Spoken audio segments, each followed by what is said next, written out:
Hey, this is David Radney, your host of Scotch and Scripts. Today I will be sharing some questions that come up during push overtime. I look forward to your feedback. Thank you so much for tuning in.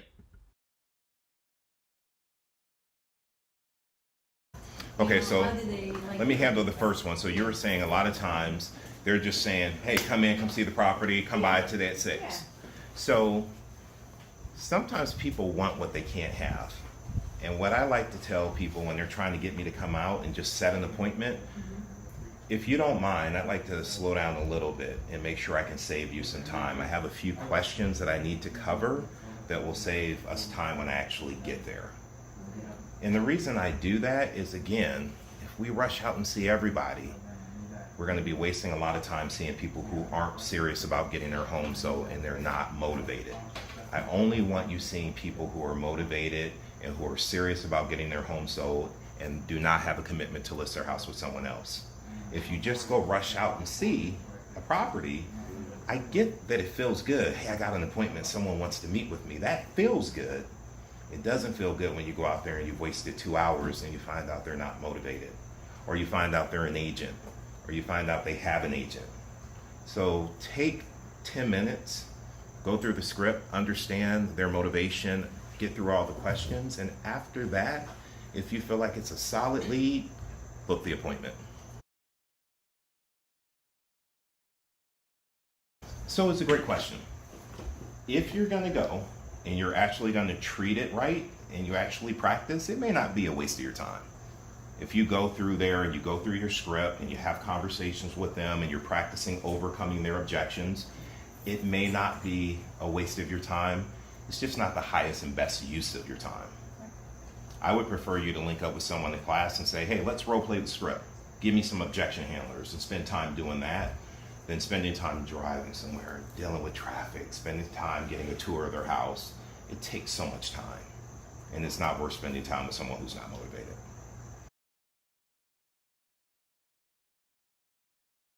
Now, once you're there, what do? So what I typically do is say, hey, you're a real estate agent now. Sell me the house.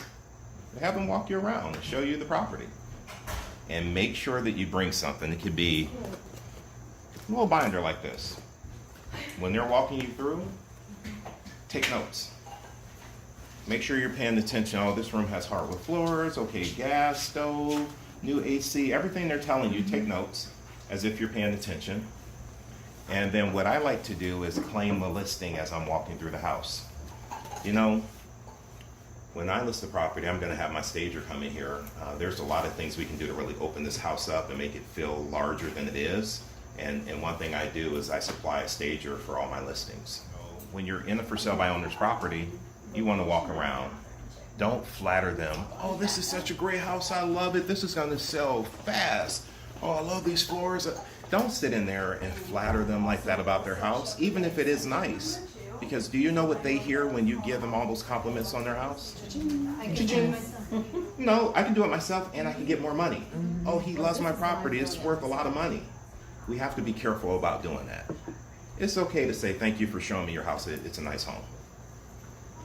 But don't go in there and flatter them. I love your Viking stove. I love the inlays in the floor. Be careful doing that.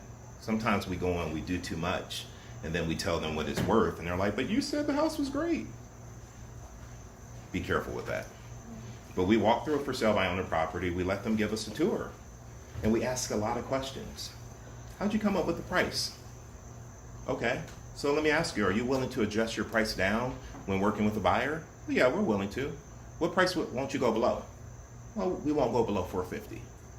They're giving you so much information.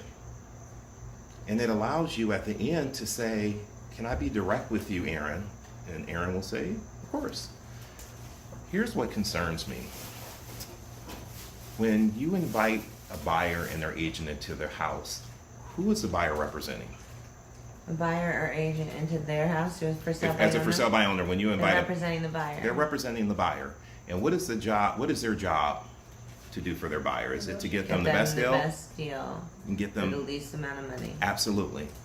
Here's what concerns me. As you walk me through this house, you told me a lot of great things about this property. You also told me that you're willing to accept $450.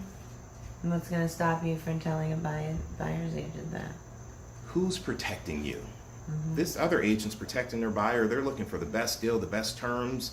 They're hearing everything you say and they're going to use it against you. Who's protecting you? Mm-hmm. What I want to do is come in here and protect your equity. And if I can show you that I can get this home sold and you walk away with a fair amount of money in your pocket at closing, even after paying me, would you hear what I have to say? That's the conversation we have with for sale by owner.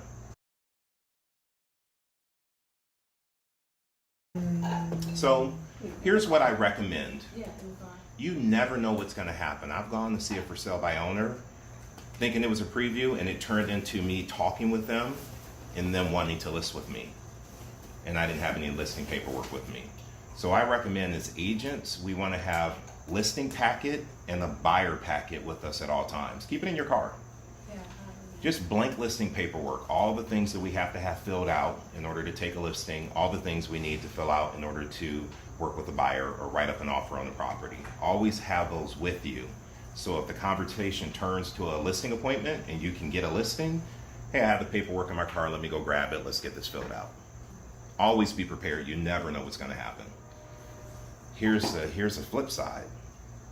I know so many agents who, as a practice, don't bring paperwork, and they always say, I'm going to send you the information via dot loop. And they get home and they're excited because they think they have a listing, and they send the dot loop out and the people never respond. Or they've talked to another agent after you left and they decided to list with them. If someone's willing to list with you, you paper it up right there. Don't wait until you get home. Don't send the dot loop. Bring the contract.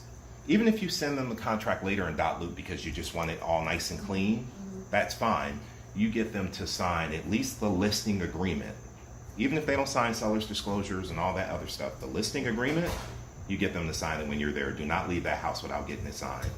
If you leave the home, it's not your listing. And that's the way you have to look at it. Yeah. Then we have to do our job, which is we have to go run comps. It's not our opinion. The price is not our opinion. The price is what the market tells us. And if we sit down and do our job like we should, which is bringing them 3 actives, 3 under contracts, 3 solds, the picture is right there. The market has told us homes like yours have sold for $500,000. However, when we look at the active market, homes like yours are currently on the market for $490,000. So this is our current competition.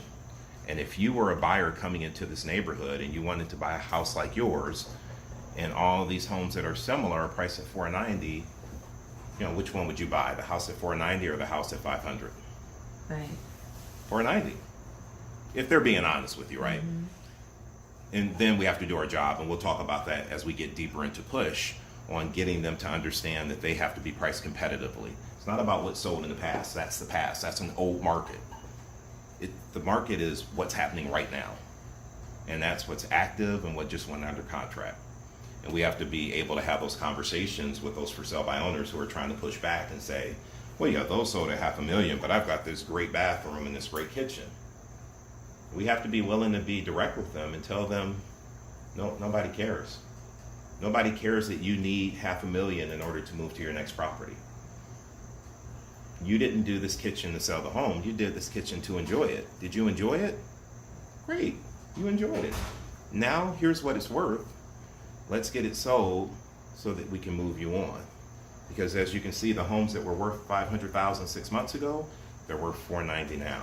If we don't get your home sold now, it's going to be worth less 6 months from now. We have to have those types of conversations. Now that I've seen your home, I just want to walk through and take some pictures, run some comps, and come back tomorrow at 6 p.m. and talk to you about what the market is doing in your town and what your home can be listed for. And that's when you come back. I try to do it quickly. Same day, later on that evening, next day, come back quickly.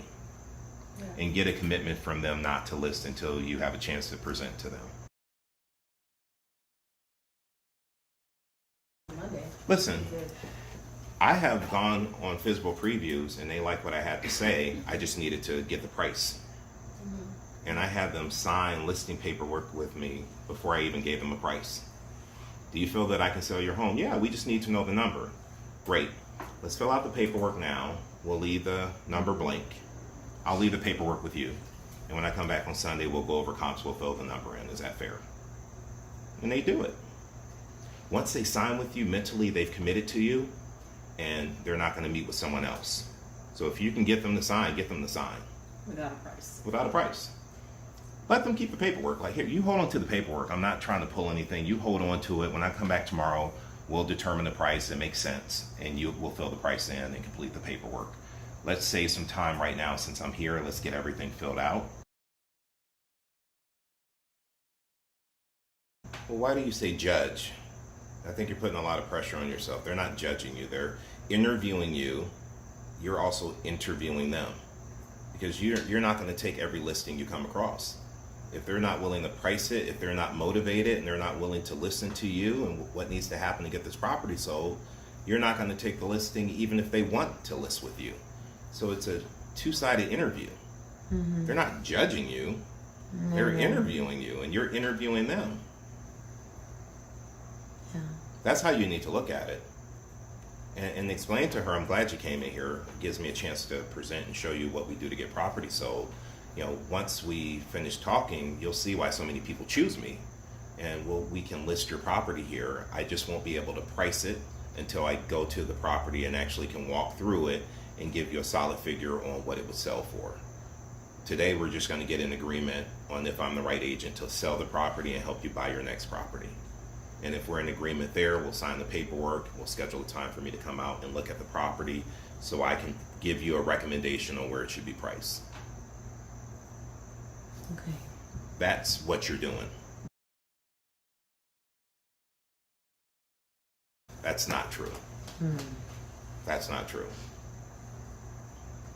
I can tell you that because I've gone in with people who were listed previously at 5 and they relisted with me at 6. We have to show value, which is why as we move through this course, you guys are going to constantly hear from me that we need to be practicing scripts at a high level, 30 minutes to an hour a day. We need to be practicing our listing presentation every day. We need to practice the objection handling every day. It takes time. However, we're asking people to pay us a lot of money. We need to show up and be prepared and know how to do our job. And if we practice, then those listing presentations are going to be so easy. If we don't practice, they're going to be hard, and they're going to see our weakness, and they're not going to want to pay us what we're worth. 6% is not a lot to do the job we do if we do our job correctly. It's not a lot. Is 5% still good income? 5% is still good. 6% is just better. It feels better. It does feel better. Before you go on the listing appointment, we should be giving the seller a pre-listing packet. You can drop it off, you can email it, you can, however you decide to get it to them.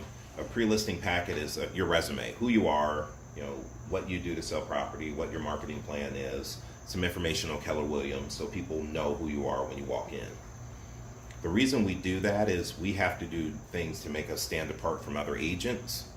Most agents don't send out a pre-listing packet. They just show up, hey, I'm here to list your house, and the seller knows nothing about them. So we start off by booking the appointment.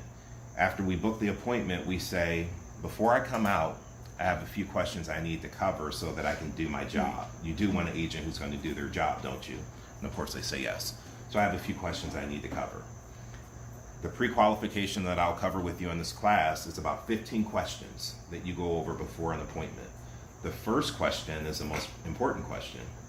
When I come out and meet with you Sunday at 2 o'clock and you feel confident that I can sell your home and you're comfortable with me, do you plan on listing your home with me when I come by Sunday at 2? That's the first question. And most people are hesitant to ask that question because they don't want to hear no. They're going to say yes, they're going to say no, or they're going to say we're interviewing other agents, or it depends on the price, or it depends on the commission. They're going to tell you what their objections are up front. Wouldn't you rather know that up front so when you show up you know what their hesitation is? That's why we ask that question. Oh, you're interviewing other agents. What company? Who are you interviewing? They'll tell you, Remax, Coldwell, like whatever it is. And then you can look at stats and see how we compare to those companies. You know, you mentioned to me you're going to interview Weichert. Are you aware that in your town, Keller Williams sells twice as many homes, and we get our sellers 5% more on sales price than Weichert? If we have that information before we go, then we can do the research to sell against them, to make us a stronger choice. It saves you a lot of time. It seems like a lot of work up front. However, if you've pre-qualified them, you know more about them and their house and their situation than any other agent that's going to show up. That's how we set ourselves apart. The previews, the pre-qualification, the pre-listing packet, all that stuff we're going to learn and all that stuff we do, we stand out from our competition. And so then when they say, what's your commission? And you say 6. Okay. They see the value because you've done so many steps already before you even listed their property, and the other people are just showing up. It's how we show value. Does that make sense? Yeah, I know. They hang up, no big deal. Just like Will Smith said on that video, we need more failure. We need more no's, because that's getting us closer to the person who's going to say yes. And if our big why is strong enough, we're not going to let that one hang up or that one negative interaction keep us from just piling through. There's plenty of other people we can call who are open to talk to us, who are going to be nice to us. We just move past those people who are being rude and condescending. If you have received any value from this video, please go to my YouTube channel and subscribe. Hit the notification bell, and that way you'll be notified when I post a new video. I also have the Scotch and Scripts podcast on both iTunes and Spotify. You can either search my name, David Radney, or search Scotch and Scripts. Thank you so much. Bye-bye.